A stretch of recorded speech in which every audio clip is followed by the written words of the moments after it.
اللہ تعالیٰ نے اس میں دوبارہ قوم لوط علیہ السلام کا واقعہ بیان کیا جو کل کے بھی آیا تھا نا، کہ لڑکوں سے بدفعلی کیا کرتے تھے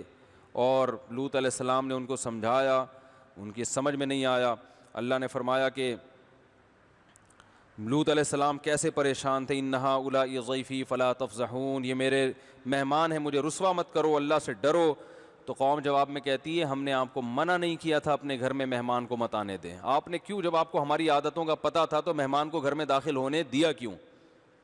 انہوں نے کہا میری قوم کی بیٹیاں، ان سے نکاح کرو۔ اللہ فرماتے لعمرک انہم لفی سکرتہم یعمہون، اے محمد صلی اللہ علیہ وسلم ہمیں آپ کی عمر کی قسم، وہ نشے میں مدہوش تھے، انہیں لوط علیہ السلام کی قسم پرسی اور ان کی جو قابل ترس حالت ہے اس پہ ذرا بھی ترس نہیں آ رہا تھا۔ انسان جب نشے میں، شہوت کے نشے میں ہوتا ہے نا،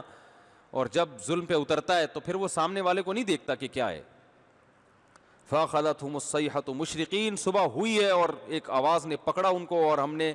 فَجَعَلْنَا عَالِيَهَا سَافِلَهَا، زمین کے اوپر کے حصے کو الٹ کے نیچے کر دیا۔ تو اللہ کو لڑکوں سے بدفعلی کی بیماری سے بہت شدید نفرت ہے، اس لیے اس کو اللہ نہ کرے کوئی اس بیماری میں مبتلا ہے فوراً چھوڑ دے،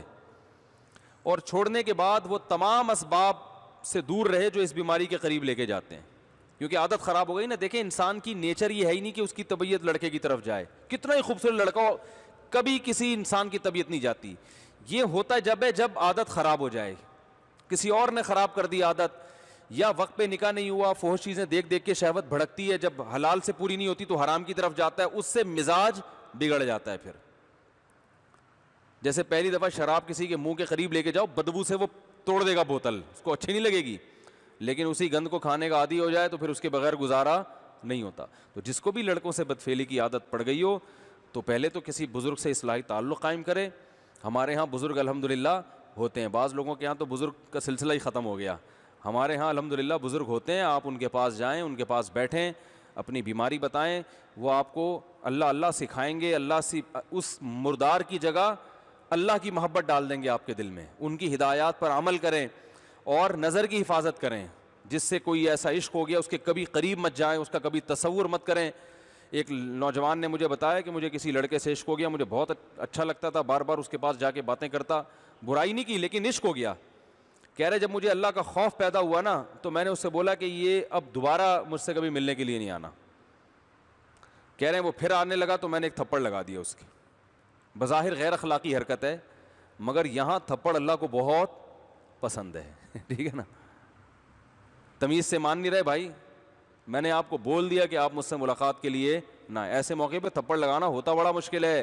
لیکن جو اللہ کے لیے، اس تھپڑ کی بات میں تلافی کر لیں کسی اور طریقے سے۔ اول تو تلافی کی ضرورت نہیں، جب بتا دیا بھائی نہیں ملاقات کرو، آپ کی وجہ سے مجھے نقصان ہو رہا ہے، میری صحت خراب ہو رہی ہے، میرا ایمان خراب ہو رہا ہے، ہمارا آپس کی دوستی کا تعلق کیا ہے ختم، کو ہوتے ہیں وہ تو چپکتے ہیں، تو لگا دو ایک کھینچ کے اس کو تھپڑ، بولو دفعہ ہو یہاں سے، جب بول دیا ایک بات تو سمجھ میں کیوں نہیں آ رہی؟ تو یہ بڑا دل گردے کا کام ہے، دل پہ آڑے چلیں گے، مگر یہ قربانی اللہ کے لیے، اس پہ اللہ آپ کو دنیا میں بھی بہت نوازے گا اور آخرت میں تو نوازے گا ہی۔ اللہ کو قربانی پسند ہے، میرے لیے قربانی کیا دیتے ہو، سمجھتے ہو کہ نہیں سمجھتے؟ قربانی دو اللہ کے لیے۔ علماء کہتے ہیں لڑکی کا عشق اتنا خطرناک نہیں ہے کیونکہ وہ نیچرل ہے، اس پہ نکاح کے ذریعے پوری ہو سکتی ہے خواہش۔ لڑکے کا عشق یہ تو کبھی بھی خواہش پوری نہیں، یہ تو نیچرل ہی نہیں ہے۔ آپ کو شہد کھانے کا دل چاہتا ہے، پیسے نہیں ہے جیب میں لیکن دل بہت چاہ رہا ہے، تو بھائی پیسوں کا انتظام کا مشورہ دیا جائے گا نا، لیکن اگر گوبر کھانے کا دل چاہ رہا ہے تو بھائی شہد کا تو دل چاہ رہا ہے، وہ نیچر ہے۔ منع اس لیے کیا جائے گا جب پیسے نہیں ہیں تو بھائی صبر کرو، نہیں دیکھو شہد کی طرف، یہی ہوگا نا۔ لیکن گوبر کھانے کا دل چاہ رہا ہے تو جتنے بھی پیسے ہیں آپ کے بھنگی اور چمار ہونے کی علامت ہے، یہ کبھی بھی حلال نہیں ہو، تو آپ خود گندے ہو گئے ہو۔ تو اللہ نے نکاح کا راستہ رکھا ہے بھائی، وقت پہ شادی ہو جائے نا انسان ان گندگیوں سے بچ جاتا ہے، اور شادی نہیں ہوتی تو بس بہت سارے مسائل کھڑے ہوتے ہیں۔